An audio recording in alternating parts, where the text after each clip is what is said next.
Welcome to some more stories from the internet. My name's Jack. I'm a nobody reading some stories to everybody. Now, enough mucking about. It's time to make some judgmental opinions about people's struggles on the internet. This story by Terrible Landscape. Am I the a-hole for making my boyfriend sleep on the couch for insulting the new Twilight book? This sounds silly, I'm aware, but I need to know if I'm wrong. My boyfriend, 29, and I, 23, have been together for 5 years. We didn't start out having many similar interests, but as we've been together for longer, we've obviously grown a liking for some of each other's preferences. For example, I couldn't stand Star Wars when we first started dating, but he loves Star Wars, so I sucked it up, watched the movies, listened to his fan theories, and now I like it. He has had a bit of a harder time adjusting to things I like, mostly because I like art and he's not very artistic, so a lot of the things we could do together don't really work out well. But the only nerdy thing I've ever really loved was Twilight.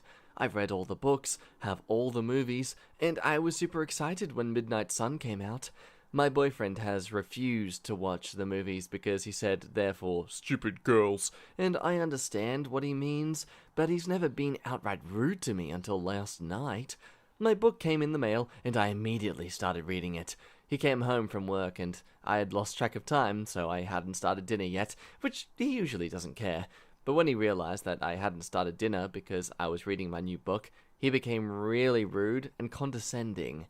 He told me, "No wonder that you haven't started dinner, you're rotting your brain," and said, "Maybe that book will make you stupid enough to just become a housewife," a comment he knows I hate because I work full-time and today was my only day off. So I just stopped talking to him and made dinner, but he wouldn't drop it. He wouldn't stop insulting me or my book. Now, I had a pretty traumatizing childhood, and that book series was one of the only highlights of it, so that hurt my feelings even more. Eventually, after an hour of his insults, I snapped and told him to shut up, and I never insult him for being so late to dinner when he's playing his video games or watching his shows and movie. He never makes dinner, but he makes me wait to eat with him, and that I especially don't heckle him this way or on his days off. He has weekends off, and I only ever get one weekday off, so I need it for a relaxing time. Anyways, it turned into a huge argument, and I slammed the door shut and texted him that because only my name is on the lease, and since I own the bed in our bedroom, he can sleep on the couch. I didn't finish making dinner either, so he went to bed on the couch and without dinner last night, which already made me feel bad. But today he texted me saying that the only reason he said those things is because that book series makes him insecure because he can't be perfect like Edward Cullen, and that he wishes I would have just talked to him instead of forcing him to sleep on the couch and give him the silent treatment. I did act kind of irrationally, but I really do feel like my actions were in the right, even if they were irrational. Am I the a-hole? Twilight is honestly just really boring for me personally, but let's take away my bias for a second. He was rude to you about something that you enjoy, which he doesn't need to do, and is just a D move. If someone insulted me because I like video games, I wouldn't like it. This sounds immature in general, but question. He makes you wait to eat with him? That's odd. And he jokes about you becoming a dumb housewife? That's sexist, man. OP responds here. I'll make an edit to explain this, but we have a rule that we eat together. But because I always make dinner, I'm always ready when it's done, and he sometimes takes forever to finish up whatever he's doing, even when he has plenty of notice as to when dinner will be finished. Everyone sucks here. The whole woman can kick man out of bed and make sleep on the couch makes you an a-hole. The way he treated you makes him an a-hole. It also depends on how the division of labor is set up, but if he went to bed without dinner, that's on him. Also, Edward Cullen is perfect? He's what, 100 plus and was breaking into a teenager's room to stare and stalk her, ended up grooming and turning her. Also, do you really want to be with someone who feels like a wet fish all the time? I mean, imagine being that chilled every time you try to cuddle. Ew. Very valid points about the fascination for a vampire boyfriend, but I don't think the boyfriend's insecurity comes from the fact that he's a vampire. It comes from the reality that girls idolize this type of man. This mysterious protector. Criticize the fantasy all you want, it doesn't change the fact that this is clearly the OP's fantasy. But his insecurity doesn't excuse his behavior right now. Firstly, Twilight is in no shape or form comparable with Star Wars. Not in any universe. Just got to get that out to stop my eyeball twitching. However, Twilight is your thing. You respect his stuff, so he should respect yours. Doesn't mean he has to watch them or even take an interest, but he shouldn't belittle you for liking it. Honestly, it may be that there's underlying relationship issues and he's used to the Twilight thing just as the catalyst and excuse to start something. You said he's always been respectful of your interests previously, so this is out of character. Maybe ask him if he's got anything to say straight up and if he has any problems in the relationship. You're the a-hole. You do not get to kick him from his bed. You can choose not to sleep there yourself. I'm saying, Nata, hey, insulting your partner for an extended period of time is not normal. This isn't heckling. This isn't good-natured ribbing. Not the quote you shared. This is just downright nasty and rude. I would also like to point out that he didn't apologize and instead said this. All his excuses. So, that's him trying to turn himself into the victim. Yes, I was the a-hole, but you got mad at me, so I'm the true victim here. No remorse, no apology, just backpedaling and trying to make you feel like the bad guy, when you aren't. And that I have to agree with. Look, yes, you're not his parent, you don't get to kick him out of the bed, but he's definitely backpedaling here, not so much actually owning up to his behavior or reflecting on it, and leaving it up to you to resolve this thing. This story by National Addendum. Am I the a-hole for leaving a bad review after getting a person fired? I had to leave for my hometown for a family member's funeral and booked a very expensive train ticket for it last minute. Before leaving, I contacted a newly opened pet shop nearby for boarding services to have them take care of my 2 rabbits while I am away. The pet shop was supposed to drive to my house to collect my rabbits at 5 p.m., a day before departure. However, on that day, nobody turned up and my calls were not answered. I got worried because I did not have a plan B, and it was only after 7 p.m. when I received a text from a pet shop staff saying that they close early on that day, and I was not told. When I text back to come collect my rabbits next morning to the pet shop myself, she told me that they only open after 10 a.m. and if I wanted, I could take them there myself. I had to rush my rabbits to the pet shop early next morning, so I had no other choice, and I had to wait till 9:30 before somebody showed up and take my rabbits from me. Fortunately, my train was in the late afternoon, so there was not too much rush, but I got pretty ticked off with the service, or the lack of it. What if my train was earlier and I missed it after delivering my rabbits? Cross-country tickets are very expensive these days. I wrote a complaint to the pet shop management and they apologized to me and assured me that the staff responsible was fired. They had the other staffs in the pet shop to update me every few hours with pictures of my rabbit. After getting my rabbits back when I returned, I gave a 1-star review on their Facebook page about my experience there, saying how they could have made me miss the train and delay me attending a funeral. I got private messaged by the pet shop begging me to take the review down as they have already fired the staff who made the mistake. They said that bad reviews may make the rest of them lose their jobs in this pandemic should the pet shop also close down. Now, I am conflicted. On one hand, I am still mad about their poor services, but on the other hand, I did not really lose anything in the process. I got onto my train on time, didn't I? Furthermore, they've already fired the person responsible, so is it an a-hole move for me to leave the review as it is? Yeah, you're the a-hole. The person got fired, something that already seems too much in this case. The owner already said, in essence, that the employee's family can go hungry because you were mad, and you still left a terrible review. I get being upset, but at the end of it, it didn't even cause you any real problems. A refund on some fees and an apology would have been appropriate. Yeah, you complained and they took you seriously and delivered quick action. Why the 1-star review, which people use to warn others of bad service, if the person responsible isn't even employed anymore? It sounds like the rest of the pet boarding went without a hitch. You also could have rated them higher for responding to you so well. Yata, exactly for the reasons you mentioned yourself. I don't get why you were so desperate to get your rabbits to the pet shop early and before they were opened when your train wouldn't leave until late afternoon. Yes, they screwed up on the day they were meant to come to your house to pick them up, but honestly, I think firing someone for that mistake is a major overreaction on their part. They clearly did it to please and placate you.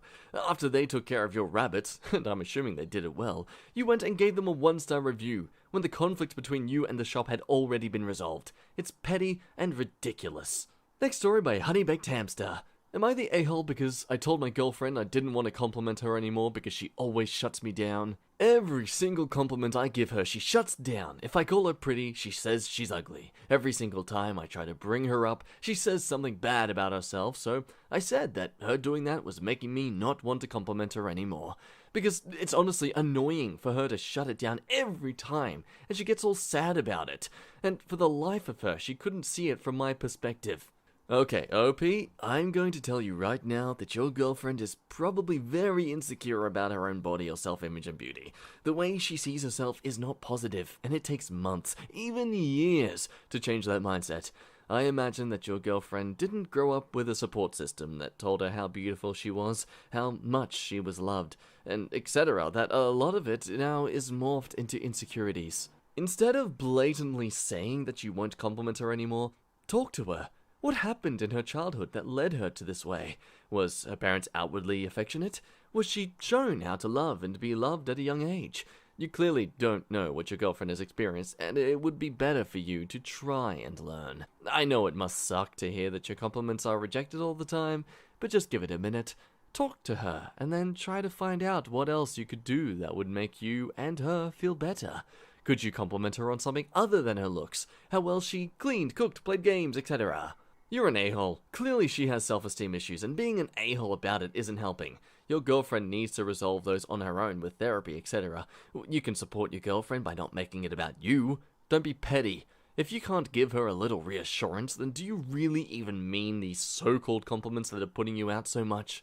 I think the opposite. Your girlfriend sounds very attention-seeking, honestly. I used to have a friend who did the same thing. Used to is the key phrase. Don't leave her, but talk to her about why she feels she's ugly and all that other stuff. If she doesn't give you any reason as to why, then it would be in your best interest to walk away from that.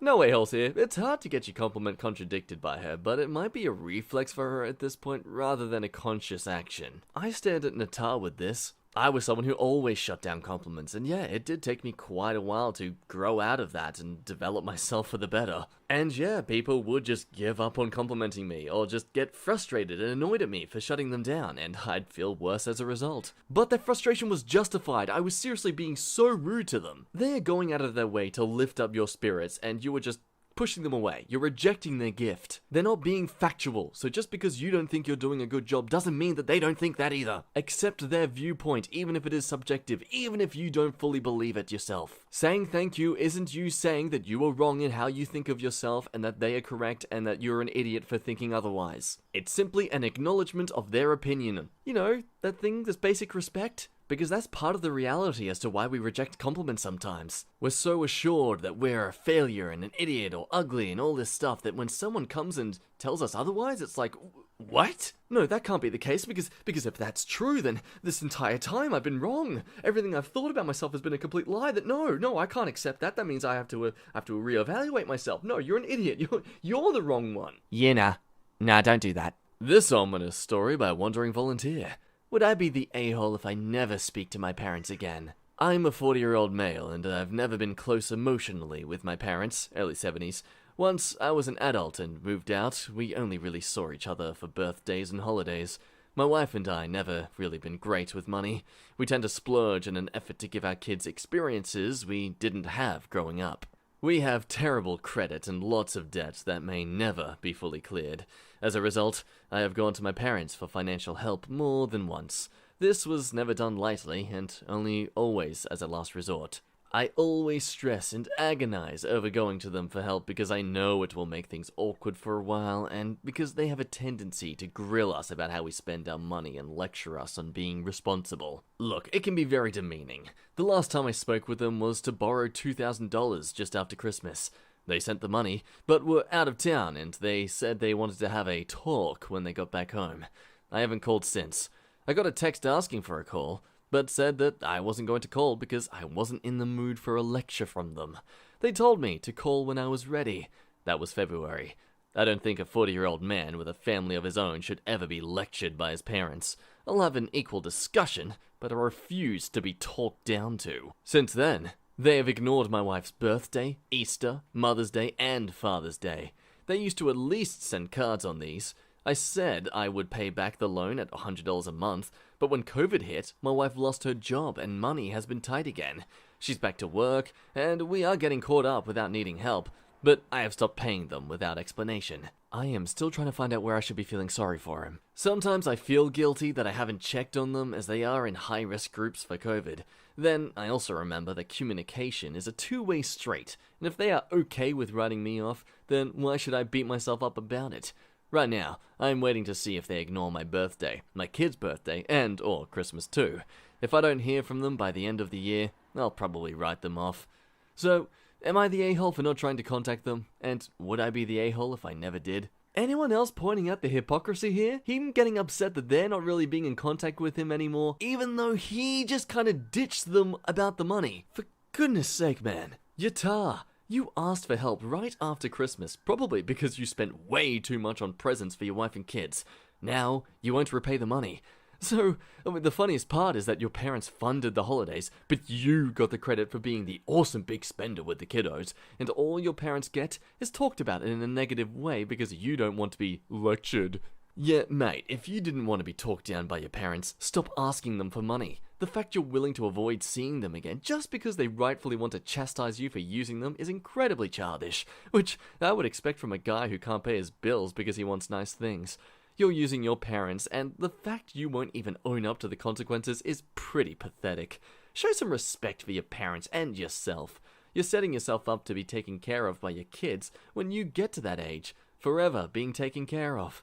Man the hell up and take your spanking and get your stuff together. On a lighter note, you should actually talk with them and listen. You have issues financially planning and severe self-discipline problems. If you don't correct this, then your children will find themselves in a worse spot than you, and mommy and daddy won't be able to help them like yours have helped you. Your parents are going to be dead soon. Better late than never to grow up. I say everyone sucks here. This whole thing reeks of dysfunction. You're in debt because of the way you're choosing to live. Your parents should just decline to keep bailing you out, but it sounds like they don't know how to set good boundaries, so they keep encouraging your cycle while telling you to change it.